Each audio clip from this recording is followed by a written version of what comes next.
अहम खबर देंगे आपको। पंजाब असम्बली के आम इंतखाबात का 14 मई को इनेकाद नामुमकिन हो गया है। इलेक्शन कमीशन ने इंतखाबी तैयारियां भी रोक दी हैं। ज़राए के मुताबिक बैलेट पेपर्स और तस्वीर वाली वोटर्स लिस्टें न छापने का फैसला हुआ है। कल तक बैलेट पेपर्स न छपे तो 14 मई को इलेक्शन नहीं हो सकेंगे। अकील अहमद बोल न्यूज़ के नुमाइंदा हमारे साथ हैं, उनसे मजीद जानते हैं। जी अकील, बताइएगा।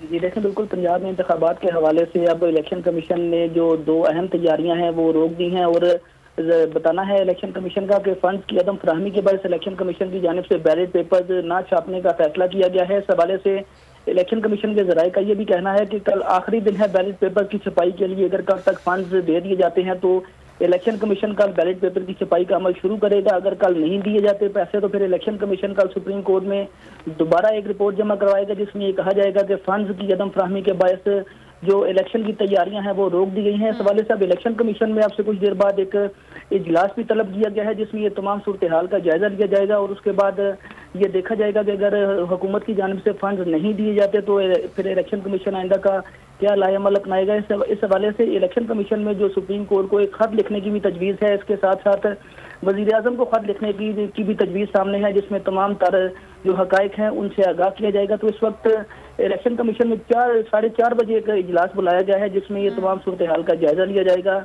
और जो इंतखाबात की तैयारी रोकी गई है उस हवाले से सुप्रीम कोर्ट को खत लिखने के हवाले से के अलावा तमाम जो दीगर ऑप्शन हैं उनका जायजा लिया जाएगा। 4:30 बजे इलेक्शन कमीशन का इजलास होगा। इस हवाले से बहुत शुक्रिया आपका अकील अहमद।